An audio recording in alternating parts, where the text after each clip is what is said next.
চক্রান্ত করে আমাকে বয়স্ক বানানো হচ্ছে। কিন্তু আমার মনে হয় আপনার প্রশ্ন বেশি। না, ইটস ফাইন। আমার স্ত্রী চরিত্র অভিনয় করছেন মনিরা মিঠু। ভাই এখন পর্যন্ত এই কয়েকদিনে আমি ধমক খেতে খেতে আমার অবস্থা কিন্তু খুবই খারাপ। আসলে বিয়ে করার অভিজ্ঞতা তো নাই, তো আসলে এটা আমার কম খরচে বিয়ে করে দেখতে হবে আসলে বরকত কতটা পাওয়া যায়। অভিমান জমে থাকে অল্প, এটা আমাদেরই গল্প। হয় পরিবার নিয়ে নাটক হয় না কেন? এটা সেই পরিবার নিয়েই নাটকটা হচ্ছে। পরিবার ভাঙতে ভাঙতে আসলে আমরা পরিবারের ভ্যালুটাই ভুলে যাচ্ছিলাম। নাটক কিন্তু জীবন বদলের হাতিয়ার বলি আমরা। সো নাটকে আমরা যেটা দেখি ওটার অনেক কিছুই কিন্তু মানুষের উপরে এফেক্ট করে। সো যখন আমরা একটা পরিবার দেখব, পরিবারে বড়দেরকে সম্মান করতে দেখব, আমাদের ভেতরে বা আমি বলবো যে ইয়াং জেনারেশন যারা আছে তাদের ভেতরে কিন্তু ওটার একটু এফেক্ট পড়ে যে বড়দেরকে আসলে এভাবে সম্মান করতে হয়। ওদের স্বপ্ন পূরণে পাশে থাকতে পেরে আমরা গর্বিত। সেজন্যই পরিবার নিয়ে গল্প তৈরি করা, এবং মোস্তফা কামাল রাজের এটা একটা বড় প্রজেক্ট। বড় প্রজেক্ট বলতে আমি বলছি না যে এটা অনেক লেন্দি, অনেক লম্বা নাটক হবে, সেরকম না। যতটুকু হবে খুব সুন্দর করে অনেক বড়সড় আয়োজনে আমরা অনেক আর্টিস্ট মিলে কাজটা করছি, এবং পরিবারের যে একটা ভ্যালু, সেই ভ্যালুটা আমরা দেখাতে চাই। বাবা ইতিমধ্যেই বাবা হয়ে গেছি। আমার পুত্র এবং কন্যা সন্তান এবং আমার ভাগ্নি, আমার বোন, আমার বোন জামাই আর অনেকেই এই চরিত্রে আছে, এবং প্রত্যেকেরই আলাদা আলাদা আলাদা আলাদা কাজ করার জায়গা আছে, আর আমি মাঝখানে বসে আছি। এবং শুধু ছোট্ট একটা কথা বলি, আমার স্ত্রী চরিত্র অভিনয় করছেন মনিরা মিঠু। ভাই এখন পর্যন্ত এই কয়েকদিনে আমি ধমক খেতে খেতে আমার অবস্থা কিন্তু খুবই খারাপ। সো মানে সামনে আরও দেখবেন, আশা করছি প্রত্যেকেরই আলাদা আলাদা কাজ দেখবেন এবং সবার ভালো লাগবে। এই পরিবারের যে নাদের ভাই করছেন তার বোনের হাজব্যান্ড, মানে ওদের ফুপা, এইভাবে চক্রান্ত করে আমাকে বয়স্ক বানানো হচ্ছে। এই আর অনেক কিছু বলতে পারছেন, যেহেতু আমি নতুন অতিথি। মিঠা যেমন বললেন যে রাজকে নতুন করে আবিষ্কার করেছে শুটিং করতে এসে, আমি এখনও করতে পারিনি, কারণ আমি মাত্র 2টো সিকোয়েন্স করেছি। হ্যাঁ, এখনও জানি না তো, মাত্র 2টা সিন করলাম। আমি নিজে একটা বেকায়দা অবস্থার মধ্যে আছি এখন পর্যন্ত। তবে যতটুকু ব্রিফ করেছে, যেহেতু সিন করেছি, করে খুব এনজয় করেছি একটু বলতে পারি, এবং আমি খুবই আপ্লুত এই পরিবারে যুক্ত হতে পারে।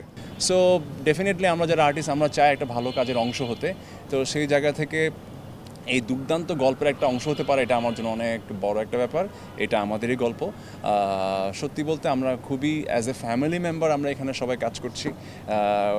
গত 4-5 দিন 6 দিন ধরে কাজ হচ্ছে, এবং কোন সময় যে আমরা এত ইনভলভ হয়ে গেলাম এই সিরিজটার সঙ্গে আমরা নিজেরা আসলে বুঝতে পারিনি। এবং বরাবরই আমি বিশ্বাস করি এই সিরিজটা ডেফিনেটলি রাজভাই পারিবারিক গল্প বলার ক্ষেত্রে এখন মার্কেটে কিং। হ্যাঁ, ওনার প্রত্যেকটা পারিবারিক গল্প মানুষ প্রচুর দেখে, এবং গল্পটাও এইভাবে ডিজাইন করা যাতে প্রত্যেকটা মানুষ, সকল বয়সী অডিয়েন্স যাতে গল্পটা দেখতে পারে। না, এখানে সবার প্রেশারই বেশি, বাট সবার আলাদা আলাদা ক্যারেক্টারিস্টিক তো। হ্যাঁ, কিন্তু আমার মনে হয় আপনার প্রশ্ন বেশি। না, ইটস ফাইন। পরিবারের মানুষের প্রতি আরও বেশি সহমর্মী হবে, এবং পারিবারিক সম্পর্কটার যে একটা বিশেষ তাৎপর্য আছে সেটা আরও গভীরভাবে ভাবার একটা সুযোগ হবে এই সিরিজটা দেখার পর। আর নাটকের গানে আমাদের যে এক্সপিরিয়েন্সটার ইদানিং অর্জন হয়েছে, যে মানুষ আসলে ব্যাকগ্রাউন্ড স্কোর নিয়ে অনেক কথা বলছে।